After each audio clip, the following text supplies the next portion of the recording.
Hey gamers, what's up? Muzz here from L1 Games once again with a quick video for you. Today I wanted to talk a little bit about what we saw from Microsoft and Nintendo at E3. Looks like Sony kind of skipped out this year. Not really surprising. I mean, they pretty much announced all the major things they were going to announce anyway, right? The PS5, we've seen specs for it, backwards compatibility, PSVR support, all that stuff. So there wasn't a whole lot, I guess, new that they were going to announce at E3, but I did want to get into Microsoft and Nintendo's little press conferences, not talking about all the other stuff we saw.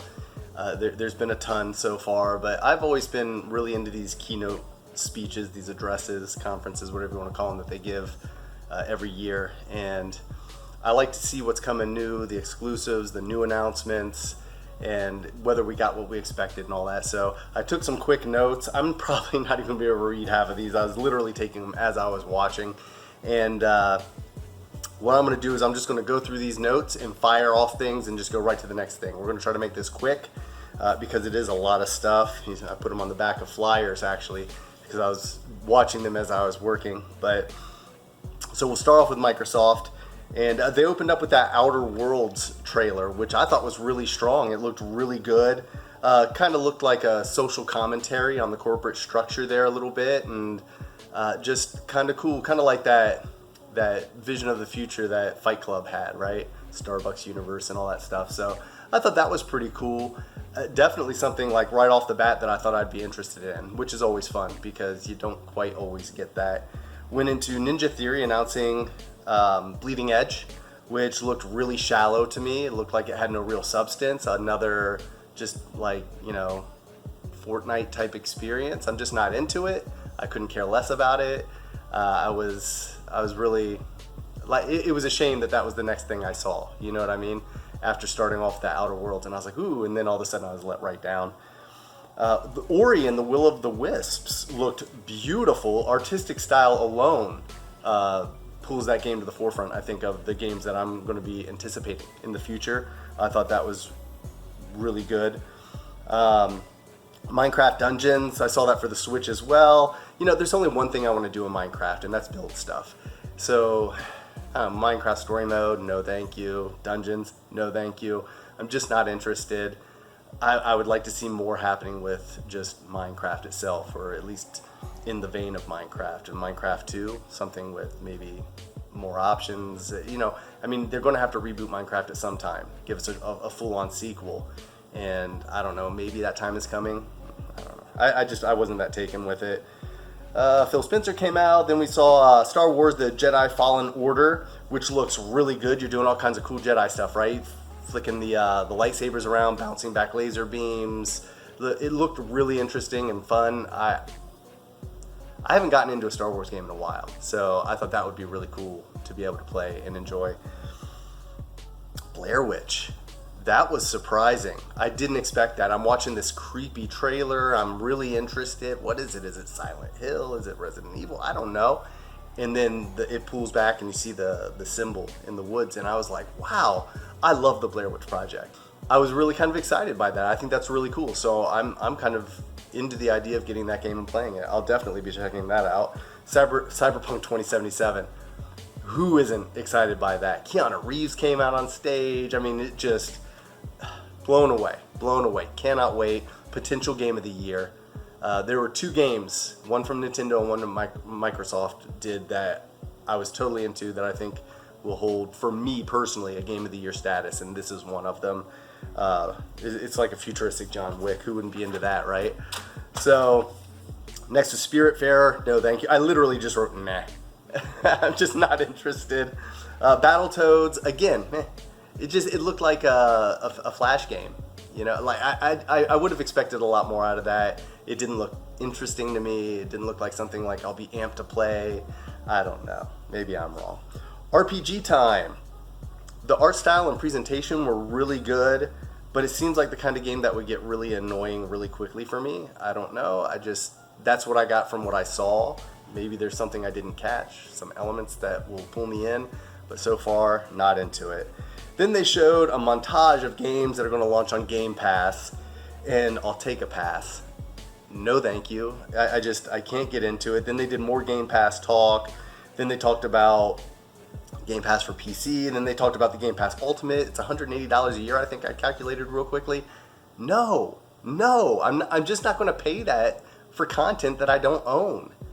That goes away. It's just, I'm working on a video right now, and you'll see it soon, and I'll be talking about what I think of these services, Stadia, digitally distributed, downloadable content, and the whole business model.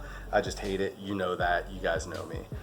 Flight Simulator looked amazing, right? That was cool. It looked photorealistic, really, at points. I was blown away. I was watching scenes from it going, is that a game or is that real footage? Like, that's fantastic. I've never been into a flight sim, but just the opportunity to fly through these environments and these aircraft just was mind-blowing. I was really taken with it. Age of Empires 2 Definitive Edition. Say no more. Wasteland 3 looked really good. Kind of like it had a silly edge, but you could still take it seriously. I might be interested in trying that out. Double Fine Productions came out, said they're part of Xbox Game Studios, and announced Psychonauts 2.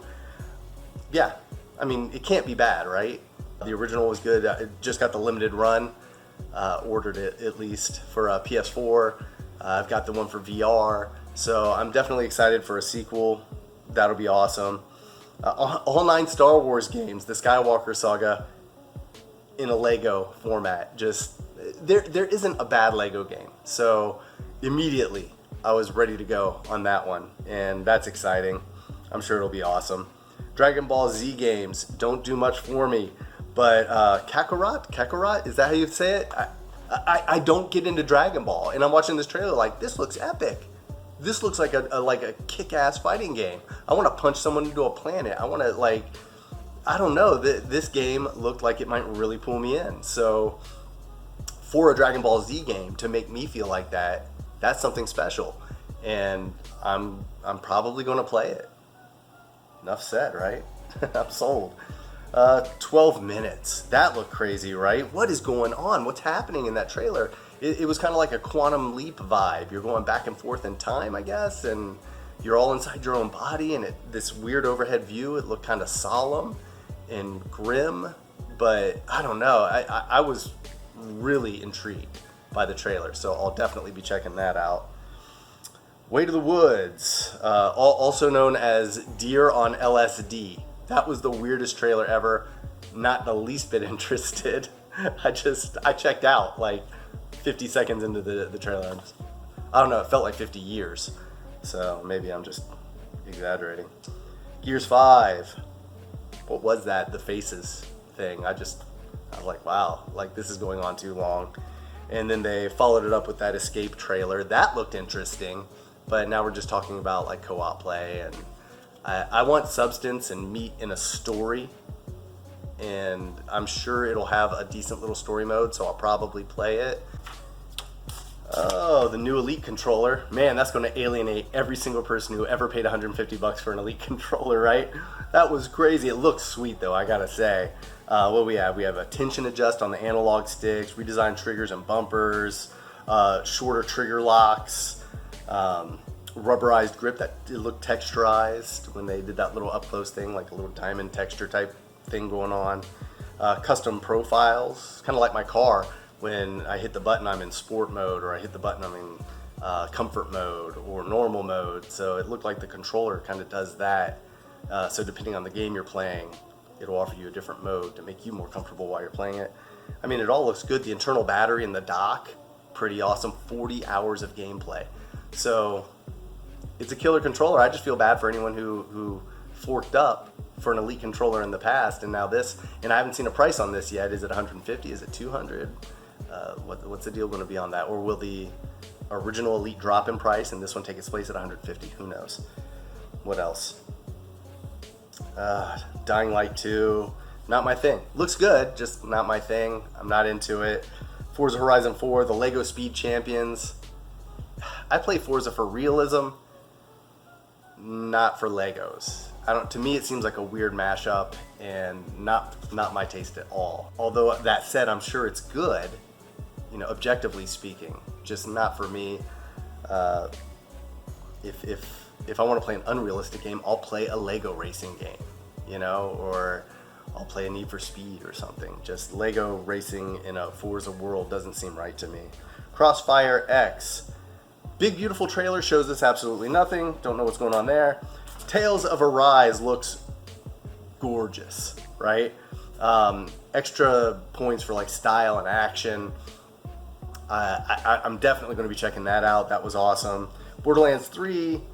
I always loved the art of Borderlands. Never really got into the Borderlands games. I'm sure people are going to go nuts over it. I'm sure it's going to do really well. It's not something I'm going to jump into. I might give it a shot to see if I like it, but I've never had much luck with Borderlands games in terms of finding enjoyment in them. So it's just a weird thing. I'm like one of 6 guys on the planet who doesn't like it. Elden Ring looked really interesting. I was thinking at the first like it might be a Game of Thrones game, and I'm like, after that last season, really, you're gonna release a game now? You should have done that last season. But I was glad to see it was something different. It looks really good though. I'm intrigued by it. I definitely want to check it out. I want to hear more and see more. The whole spiel on xCloud. You know how I feel, guys. I don't know. We'll see more and more of this as it comes out. I think Xbox is going to kill Stadia. And hopefully, though, I don't want this stuff to take off. You know that about me. I'm not interested. I want it to fail. I want it to be Xbox's Ouya. And I just want things to be the way I love them. And that's where I have physical media, where I can truly own the products that I buy and play them on my consoles. And in 20 years, when the console is no longer supported online and there's no DRM and everything for my physical games, I can put my games in and I can still play them, just like I still play Atari and Nintendo and Super Nintendo and Genesis and all the games of my past that I still play today. So we'll see how that goes. New Xbox info on Project Scarlet. 4 times more power than an Xbox One X, 120 frames per second, 8K, the whole deal, the solid state hard drives, virtual RAM, all this crazy stuff. I mean, they're really pushing that this is going to be their most powerful console. And I thought it was funny though, they didn't say the most powerful console. I'm wondering, are they worried about the PS5? I think they should be. After this generation, they kind of dropped the ball and Sony took off with it, right? So we'll see what happens there. And they mentioned that it was going to launch with Halo, which is crazy. Halo Infinite looks really good. If it's a Halo game, I'll play it. I've enjoyed every one so far. Everyone, you didn't like ODST, you didn't like Reach, I liked all of them. There isn't a Halo game I haven't liked, so I'm kind of ready for that. And that was pretty much the end of it for Microsoft. That's everything I got out of Microsoft. And overall, I thought it was a really good press conference. They showed a lot of content. They announced their console. So there's a lot happening with Microsoft going into 2020, and I'm excited to see what's coming for the future. Next up was Nintendo, which I actually watched first, but I had less notes on it, so I thought I'd start with Microsoft. Started off with the Dragon Quest meets Smash Brothers. I couldn't care less. I don't play Smash. I don't get into it. Here and there, casually maybe, but that's about it for me. And Dragon Quest I don't play because I'm not into JRPGs, so that kind of did nothing for me. Then they did more, the Dragon Quest, I think 11. Again, didn't care much for that. Luigi's Mansion 3 though, looked really cool. I think everyone's interested in that. The new Poltergust abilities and everything that you can do in it. So I'm excited for that. A lot of multiplayer options, and that all pulls me in. So that's a game I'm going to be really looking forward to and I'm excited about. Dark Crystal Tactics. Do people know about Dark Crystal anymore? I was kind of shocked by that. It started up and I knew immediately what it was, but it's such an older movie.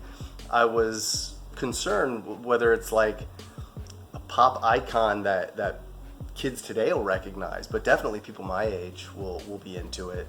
And I'm not into tactics games, but it just based on the franchise itself, it's something I might be willing to give a shot.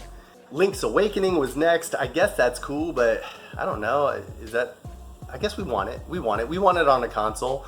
The art was a little weird for me, not my style, but we know Nintendo puts a lot of love into their major franchises, and we know that there really isn't a bad Zelda game. Even the ones I hate the most are still good games. So I'm excited to see what they do with it. I will definitely play it. Trials of Mana, Collection of Mana, I could live without that, guys. Witcher Wild Hunt. Again, nothing super special there, nothing we haven't seen already. I'm not too enthused by it. We'll see what happens.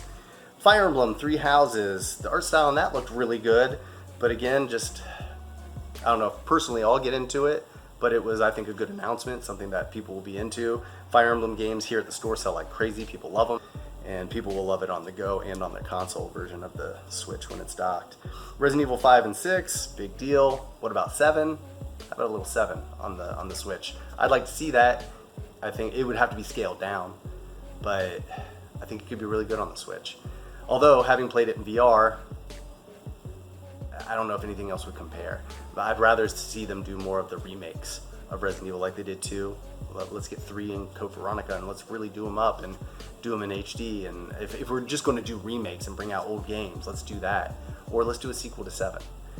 No More Heroes 3 looks amazing. I was totally excited by that. I can't wait to try it out. I love No More Heroes.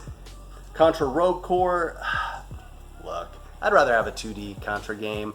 It's disappointing to me. They redid 2D versions of Donkey Kong Country and Kirby and Yoshi and Super Mario Brothers. Why didn't they do that with Contra?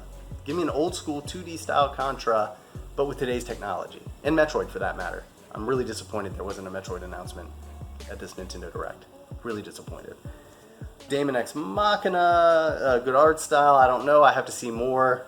It didn't jump out at me, but we'll see what happens. Panzer Dragoon remake. Give me a remake of Saga. I mean, it's arguably the best Panzer Dragoon game. Anyone who knows Panzer Dragoon has to admit that. Why not remake that game or give us a sequel to it? Something. I don't know. I saw it and I was like, oh, it's still a cool announcement. I'll probably play it, but I just wanted so much more. Then we had the Sword and Shield announcement. Okay, come on. We all knew about that, right? We knew that was coming. Astral Chain, more nice art. I don't know. Empire of Sin looks pretty good. Not my usual, but okay, we could check that out. Marvel Ultimate Alliance 3, as long as I can play as Daredevil, I'm happy. Cadence of Hyrule, that was the next one that really jumped out at me. Totally interesting. I don't know what I was looking at. Was it like a rhythm tactics type game? Was it a rhythm adventure game? I don't know. I want to see more. I definitely want to try it, mainly because it's Zelda, but then it totally looked like it took a fresh perspective, like a fresh look, something innovative and different, and threw it out there in front of me, and I bit. I was already ready for it, and that's cool. Mario and Sonic Olympics. Yeah, we need another one of those. Animal Crossing New Horizons. Honestly, I never got into Animal Crossing. I'm not totally excited by this one. Highlight reel, montage. There was a bunch of stuff there. What stood out to me was Spyro. Ni no Kuni was one of those JRPGs that I actually thought, I might give that a shot. My Friend Pedro, Doom Eternal, Wolfenstein Youngblood, Alien Isolation. I like all this. This is all stuff that I definitely want to try. I know Alien Isolation is a little old, but such a good game. And having a portable version of it, that's awesome. So I'm excited by that. Super Lucky's Tale. If I play Lucky's Tale, I want to play it on my Oculus. I loved it in VR, and it'd be like playing Astrobot Rescue, like in 2D. I'm not into it. Super Mario Maker 2. Yes. Yes, yes, yes. And that's my other game of the year. I can't wait for it. I'm super excited about it. And I'm definitely going to have it on day one. And I'll be posting my levels ASAP. The Banjo-Kazooie reveal was lackluster to me. I don't care. I want to see a new Banjo game. I know that's a Microsoft thing now, so that's where we're going to have to see it. But Banjo in Smash Brothers, so what? I don't care. I'm not into Smash Brothers. So that was just kind of a waste of time for me. And the Breath of the Wild sequel announcement was fantastic. I think we're all excited for that. I want to see where they go, what they do, what they add, what gameplay mechanics they're going to add, how they're going to change things up, the world that they're going to offer us. I'm so excited for that, and I can't wait. We'll see what they do. I'm wondering, is it going to be a direct sequel to Breath of the Wild? How's it going to work? Just so much there. And that was it for Nintendo Direct. There was a lot of information coming from both Microsoft and Nintendo. A lot of good, some bad. Game for game, I think Microsoft kind of took it for me this year. They did a lot, and they showed a lot. And with the console announcement and everything, it was just a really big press conference. And I was more impressed with what they showed than Nintendo. That's not to say I don't love Nintendo. We all know how I feel about Nintendo. They're my favorite. But realistically speaking, it was a little bit to me. So I'm curious about what they have coming. There's a lot that I'm going to buy and play, and I'm excited about. So it's not to say that I won't be really into my Switch in 2020. It's just that I'm really going to be looking forward to what Microsoft is bringing out in 2020 holiday season for their new console. And I'm always excited when a new console generation is about to start. And I really want to see what's going to happen between Microsoft and Sony. I never really think of Nintendo as competing with them because Nintendo is kind of their own thing. And that's what I love about Nintendo. So a lot happening there. I think Microsoft really did well. I don't know what's going on with Scarlett. Like, what's the media for this? Is it going to be... you never know with Microsoft. They didn't say a single thing about whether it was going to have discs, for example. I assume it will, and I know it might be stupid to say otherwise, but you never know with Microsoft. They're coming out with this all-digital Xbox One S. Who's to say what they're going to do with Scarlett? Maybe they'll do two versions of their new console, one with a disc drive, one without. I know they're experimenting with that now, and I think that's kind of a test market for what they do when they launch their new system in 2020. So we'll just see what happens with all that. I was impressed with Microsoft overall. They can keep impressing me, or they can totally let me down in the future. We'll see how that plays out. And that's it for now. So I'm going to get to work. I'm actually already late opening up. But please leave a comment below. Let me know what you thought of E3, Nintendo, Microsoft. Who was better? Who had the best announcement? Or are you still with Sony? Even though they weren't there making big announcements, is that something you're looking forward more than Scarlett or what is going to be happening on the Switch in the future? So I'd love to get your input and see what's going on there. And please do subscribe if you haven't already. Hit that bell icon for updates, future videos. You can follow me on Twitter at L1Games. You can follow me on Instagram at L1Muzz. And I'm going to get out of here. I will see you all soon. Thank you so much for watching. I truly appreciate it. I'll catch you all later.